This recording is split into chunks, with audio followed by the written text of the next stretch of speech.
Hey guys, welcome back to my channel. So today we're going to be putting the beauty chats on pause and just hanging out and having a little bit more of a life chat. I just wanted to do a casual getting ready with me style video for you guys and talk a little bit more about my experience with anxiety. This was something that came up in one of my previous getting ready with me videos.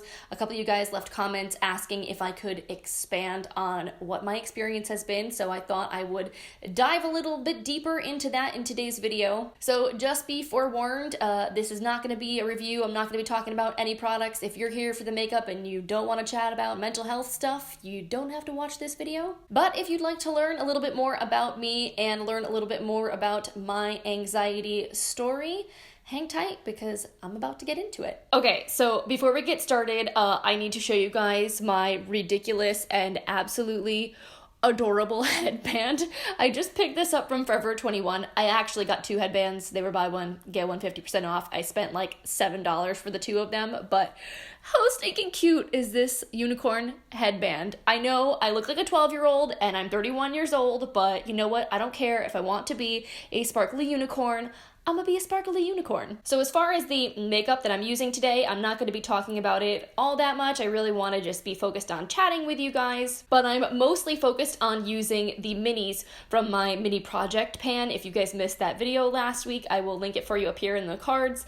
I basically am trying to pan a whole bunch of mini makeup products from my collection, so I figured what better time to use them than in a getting ready with me. So I'll just list and link everything for you guys in the description box in case you're curious about the specifics. So the first thing I'm gonna do is spray my face with this Quick Fix Hydracharged Complexion Prep Priming Spray from Urban Decay that I'm trying to finish.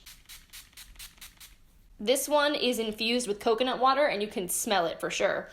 It has a strong coconut scent. So I think it was during my last Getting Ready With Me video that a couple of you guys asked me to speak a little bit more on my experience with anxiety. Maybe it was a couple months ago. Back in like February, things were pretty rough and I was sick a lot in March, and 2019 has been a great year. I just had some rough patches. So I know there have been a few times so far this year that I missed uploads or that my energy was just a little all over the place because of stuff that was going on, you know, in my real life off camera. And I know I've mentioned to you guys here a few times before that I have had a, you know, like lifelong struggle with anxiety. So I'm hoping that by, you know, sharing my experience with you guys, it will be helpful if any of you also struggle with anxiety to know, you know, you're not alone. I think honestly it's interesting. So many people in the beauty community have come out about their struggles with depression and anxiety,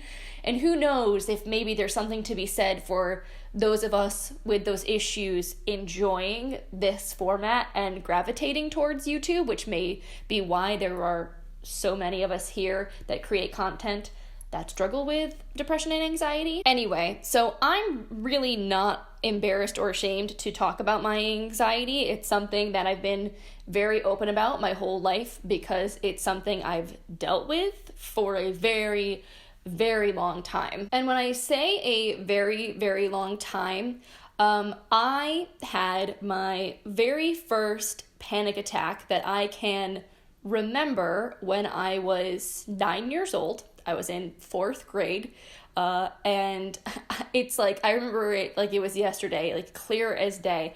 I was in school, and we were about to start the section of the day when we would go over our reading homework from the night before.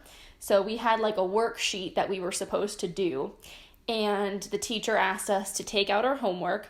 And I realized in that moment that I forgot to do my worksheet. I had put it in a different pocket in my backpack than I always put all of my papers. So I didn't see it when I opened up my backpack the night before, like, you know, creature of habit. I just didn't look in the pocket that I put it in. I don't know why I put it there, but for whatever reason I did.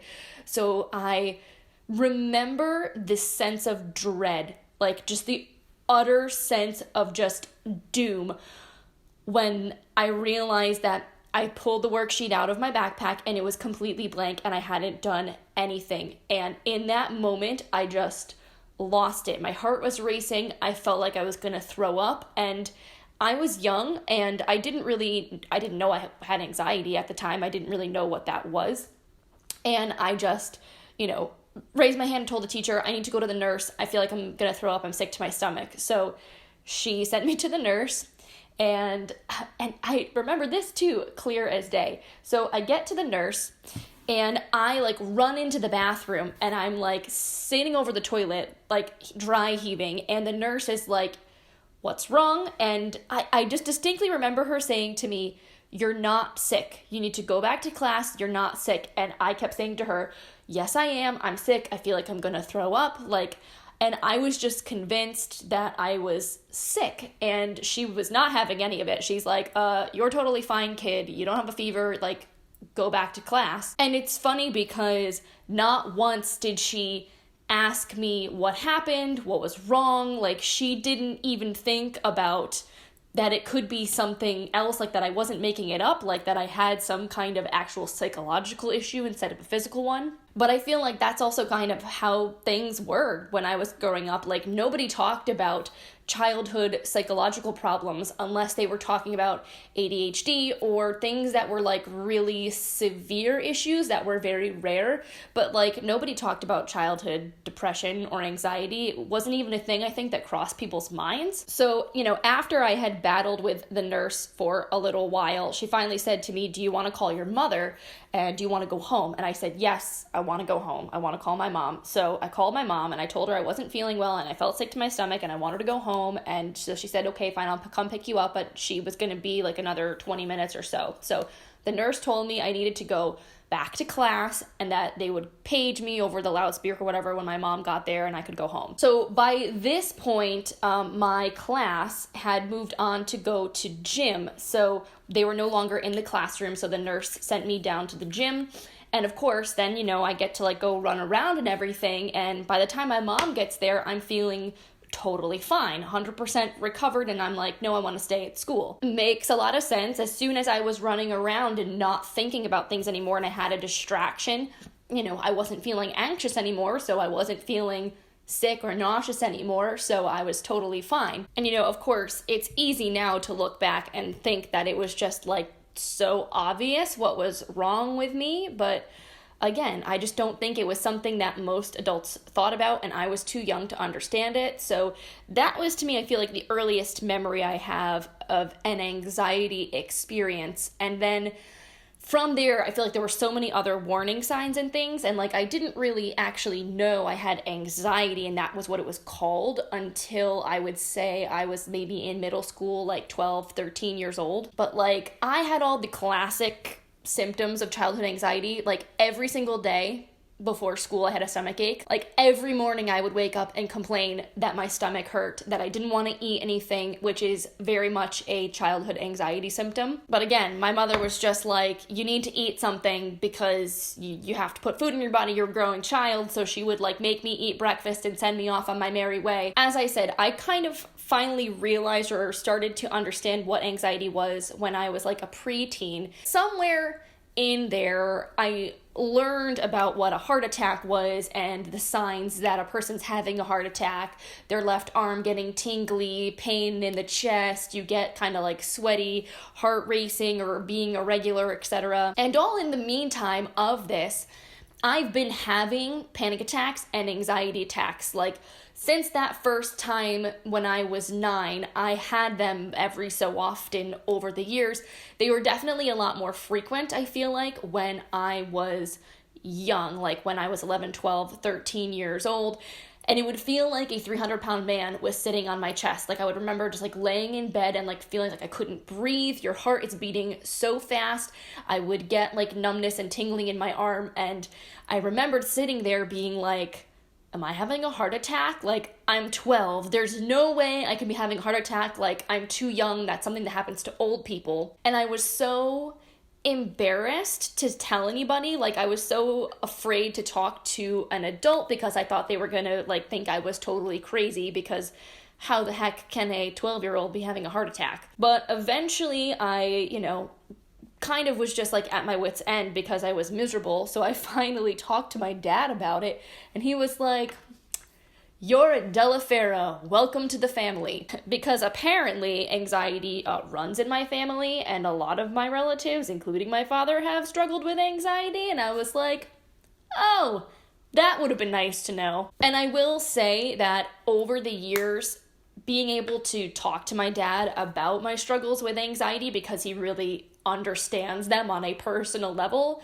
has been super, super helpful to me. Like, I don't even know how many times I would wake up in the middle of the night. I couldn't sleep because I was having nightmares or I was stressing out about something, and he would just like sit up and talk to me and help calm me down. And like, I don't know what I would have done if I didn't have that. Like, even though it was never actually easy to deal with, growing up in a house where at least I wasn't the only person with anxiety, like, at least made it more normal, which I think was helpful, because I never really felt like, well, I didn't like being anxious. Let's not go that far. I mean, it definitely always sucked, but I didn't think of myself as much of like a freak or something like that for having it, because I knew it was something other people in my family struggled with. So yeah, I would say things were really, like, probably the worst for me in my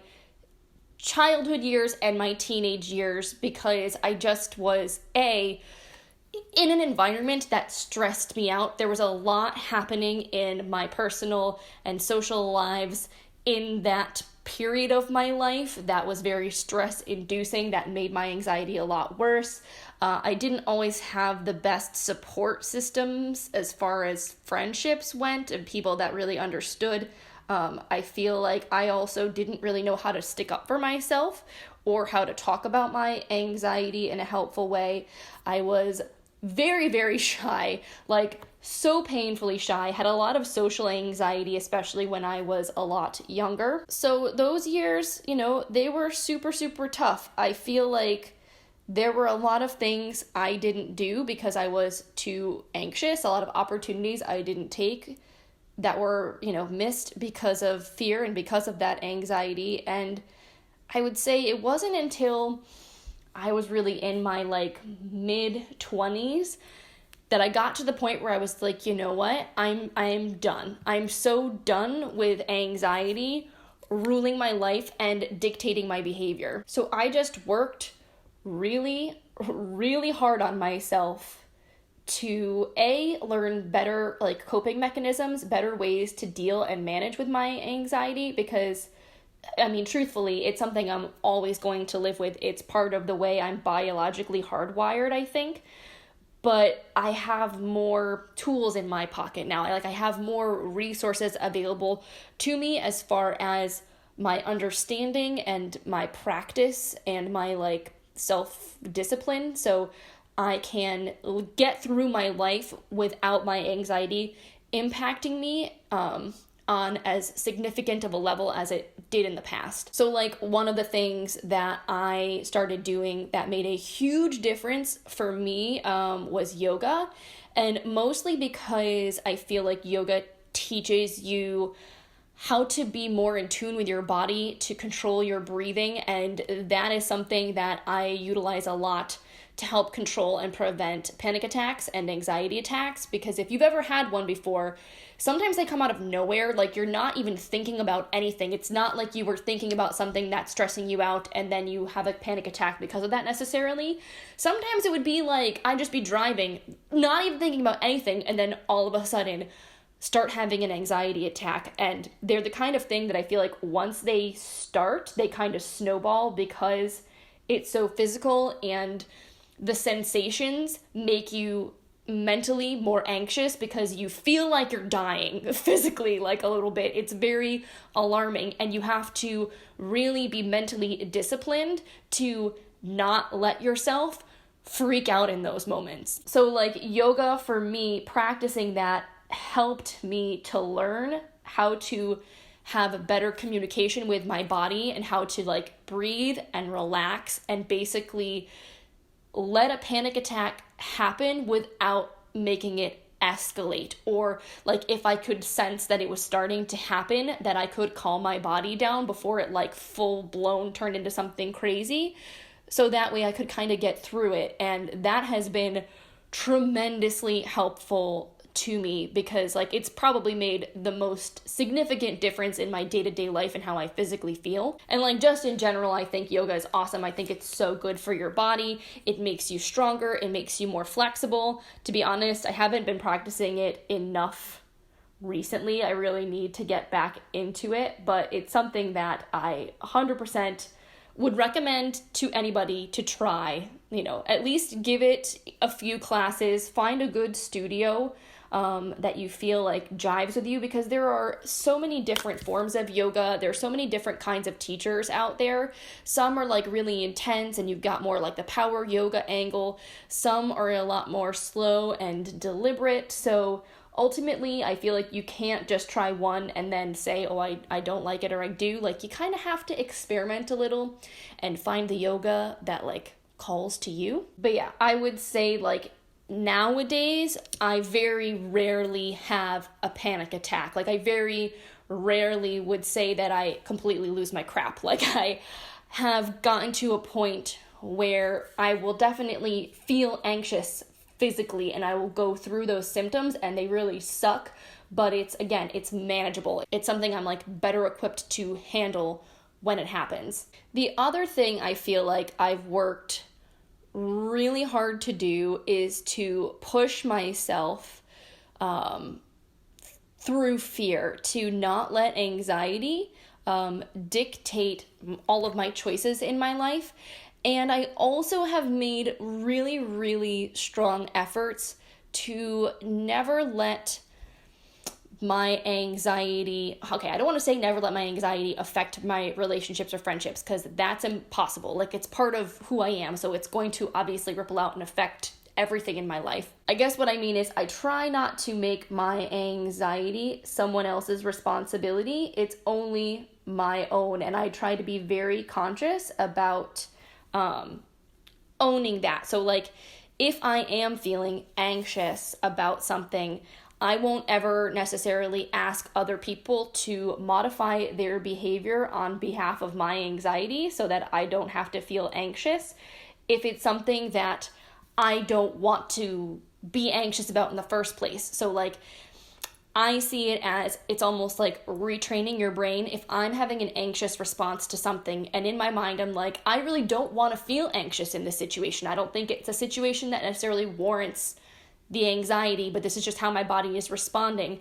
I don't want people to coddle me. I don't want people to feel like they have to walk on eggshells to not make me anxious. I want to work through that struggle to conquer the fear and to lessen it. And I feel like other people trying to be careful and not trigger me, like, that's not helping me in the long term move past those fears. And honestly, I feel like that's one of the things I love most about my husband. He is a very independent, very strong-willed person, and he is not the coddling type at all. But he has got such a good heart, and he's got such a good soul. Like, he's a genuinely good person, and I know that he cares about me, but he's not the kind of person that would coddle me even if I wanted him to, you know, like, that's just not the way that he is. So he's helped me a lot to be stronger, to be more assertive, to have more of a backbone. And like,